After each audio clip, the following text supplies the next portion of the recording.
Hello everyone, this is Redwan from Psyholic. আজকে আমরা VMware Workstation Pro কিভাবে download এবং ইনস্টল করা যায় সেইটা জানবো। আমরা যারা তে ফোর্থ ইয়ারে যে VLSI কোর্সটি নিব তাদের জন্য এটা খুবই গুরুত্বপূর্ণ, কারণ আমরা জানি যে VLSI ল্যাবে ক্যাডেন্স ভার্চুয়াসো সফটওয়্যার ইউজ করে আমরা বিভিন্ন মসফেট স্কেমেটিক সার্কিট এবং লেআউট ডিজাইন করে থাকি। কিন্তু প্রবলেম হচ্ছে ক্যাডেন্স ভার্চুয়াসো আসলে ওপেন সোর্স বা ফ্রি না, তো যেটার কারণে আমরা ভিএমওয়্যারটি ইউজ করে থাকি। ভিএমওয়্যার আসলে একটা সফটওয়্যার যেটা আসলে আমাদের একটা হোস্ট অপারেটিং সিস্টেমের মধ্যে একটা গেস্ট অপারেটিং সিস্টেমকে রান করে, বলা যেতে পারে একটা বাইপাস সিস্টেম। তো আমরা হচ্ছে ভিডিও ডেসক্রিপশনে যে লিঙ্কটা দেওয়া আছে ওখান থেকে প্রথমে যে ফাইলটা ওটা ডাউনলোড করে ফেলবো। আমি অলরেডি ডাউনলোড করে ফেলেছি। সো আমি যদি দেখাই, সো আমি এই ফোল্ডারটা আগেই খুলেছিলাম ক্যাডেন্স ভিএলএসআই নামে, দেন ওখানে আমি ডাউনলোড করা ফাইলটা এখানে রেখে দিয়েছি। সো ক্যাডেন্স যদি চাই, ওটা যে ফাইলটা ডিসক্রিপশানে দেওয়া আছে ভিডিওর নিচে, ওইটা আমরা ডাউনলোড করলে দেখতে পাবো যে এর মধ্যে এই ফাইলগুলো আছে। অ্যান্ড আমরা যদি হাউ টু ইনস্টলে যাই, দেন ক্যাড ইনস্টলেশন প্রসেস এই পিডিএফটাতে ক্লিক করি, দেন আমরা দেখব যে কীভাবে এটা ইনস্টল করতে হয়। সব ইনস্ট্রাকশন দেওয়া আছে, থ্যাঙ্কস টু অনিক সৈয়দ ভাইয়া, যিনি এই পুরা জিনিসটাকে এইভাবে সাজিয়ে রেখেছেন আমাদের জন্য। তো আমরা যেটা করব যে এখানে VMware ওয়ার্কস্টেশন 10 এবং 12 আছে, তো আমরা আসলে 12টা ইনস্টল করে দেখাবো আজকে, এবং আমি 12টা ইনস্টল করব। VMware 12-এ গেলাম, এরপরে এইখানে .exe বা সেটা ফাইলটাতে ক্লিক করলে দেন আমরা দেখব একটা ডায়ালগ বক্স উইন্ডো আসবে। So it's taking, okay. So আমরা ইয়েস দিব, এটা অলরেডি ইনস্টলেশন হচ্ছে। So this will take some time. So আমরা যদি এখন নেক্সট দেই, এরপর আই অ্যাকসেপ্ট, নেক্সট। এখন আমরা কোথায় এটা ইনস্টল করতে চাচ্ছি সেটা আমরা চেঞ্জ করতে পারি। আমি এখানে ডিতেই দিচ্ছি, কারণ আমার যেহেতু ডিতে স্পেস রয়েছে, সিতে একটু কম, সো আমরা এটা আচ্ছা ইতে করতে পারি। আমি এখানে ইতেই করব, যেখানে আমি ফাইল ডাউনলোড করে রেখেছিলাম। সো ক্যাডেন্স ভিএলএসআই, অ্যান্ড এইখানে যদি আমি করি, ওকে দিলাম। অ্যান্ড এনহ্যান্স কিবোর্ড ড্রাইভার, এখানে হচ্ছে আমরা এটা দিতে পারি, আর না দিলেও খুব একটা প্রবলেম হবে না। সো এনহ্যান্স কিবোর্ড ড্রাইভার দিলাম, নেক্সট দিলাম। সো এই জায়গাটাই হচ্ছে আমরা দুইটা আনচেক করে দিব, বিকজ আমরা এটা আপডেট বা কোনো রকমের ইমপ্রুভ আমরা এটা চাচ্ছি না, কারণ আমরা এটা যেহেতু অরিজিনালটা ইউজ করছি না। সো নেক্সট, অ্যান্ড শর্টকাট আমি ক্রিয়েট করতে চাচ্ছি, সো নেক্সট, এরপর install. So it will take some time.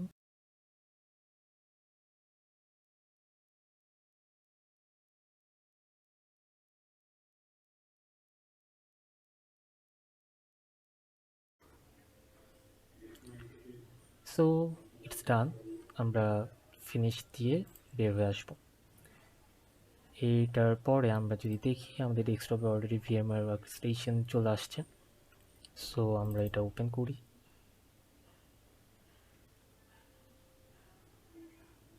Okay, so প্রথমবারে হচ্ছে আমাদের যদি এই উইন্ডোটা না আসে, সো আমরা যেটা করবো, ফাইলে যাব, ওপেনে যাব, cadence.vmx-এ ক্লিক করলে আমাদের এই উইন্ডোটা চলে আসবে, এই power on virtual machine উইন্ডোটা।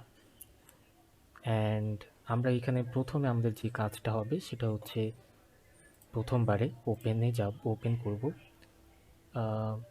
Sorry, এইটা হচ্ছে যে আমরা যেটা করব প্রথমে ইনস্টল করার পরে ভার্চুয়াল মেশিন সেটিংসটা এডিট করে নিব। সো এখানে অ্যাজ আই সেড বিফোর যে আমরা আসলে এখানে VMware যে ওয়ার্কস্টেশন সেটা আমাদের রান করতেছে অন্য আর একটা operating system which is CentOS Linux operating system. তো আমরা ওইটার জন্য হচ্ছে এখানে মেমোরি অ্যালোকেট করে দিতে পারি। আমি যেমন 2 GB মেমোরি অ্যালোকেট করে দিচ্ছি। Around 1.5 to 2 GB is quite suitable, আর আই থিঙ্ক এটা স্ট্যান্ডার্ড। আমার যেহেতু 8 GB র্যাম, সো এটা ওকে দিলাম আমরা।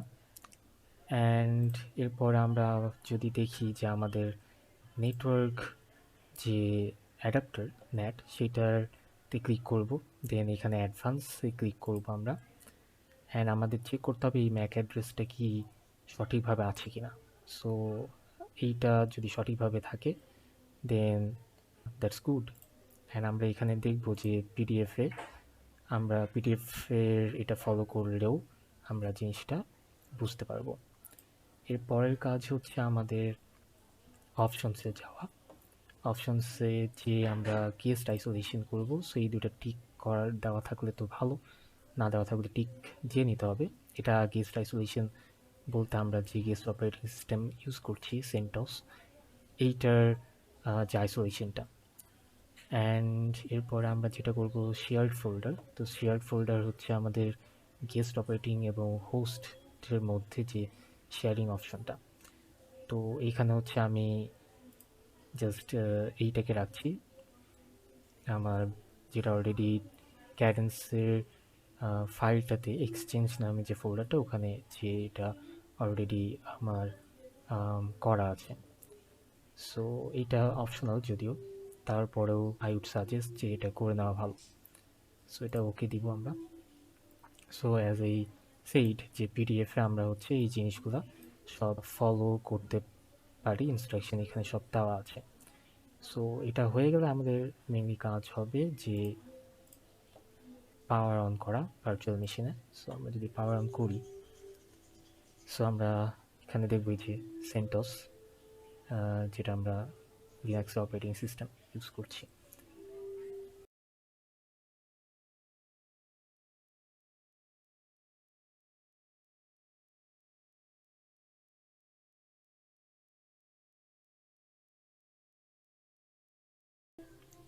ওকে, সো আমরা মোটামুটি আমাদের সব কিছু রেডি হয়ে গেছে। So we are good to go. এটা আমরা যেটা দেখছি এটা হচ্ছে সেন্টস অপারেটিং সিস্টেমের যে বলা যেতে পারে আমাদের উইন্ডোটা। অ্যান্ড এখানে আমরা যে একটা মনিটর সাইন দেখতে পাচ্ছি, সো এটাতে আমরা যদি ক্লিক করি তাহলে আমাদের টার্মিনাল স্টার্ট হয়ে যাবে। অ্যান্ড এরপরে যেটা করবো আমরা কিছু কমান্ড লিখতে হবে, virtuoso and cd/cds dash work and slash cd/cds work slash দিয়ে মূলত আমরা হচ্ছে ডিরেক্টরি চেঞ্জ করছি গেস্ট অপারেটিং সিস্টেম এবং হোস্ট অপারেটিং সিস্টেমের মধ্যে যে শেয়ারিংটা ওইটা। অ্যান্ড দেন আমাদের মেইনলি ক্যাডেন্স ভার্টুওসো দেখতে পাচ্ছি যে অন হয়ে গেছে। সো ম্যাক্সিমাইজ যদি করি, so this is what Cadence Virtuoso and looks like. And আমরা জানি আমরা ল্যাবে এটা মেইনলি ইউজ করে থাকি। So thanks for watching the video. And আমরা নেক্সট সামনে দেখব যে কীভাবে ভার্টুওসোতে আমরা যে কাজগুলো করি সেটা কীভাবে এখানে করব, অর্থাৎ বিভিন্ন সার্কিট ডিজাইন এবং layout design. So for that, stay with Sai Horik and keep learning. Thanks.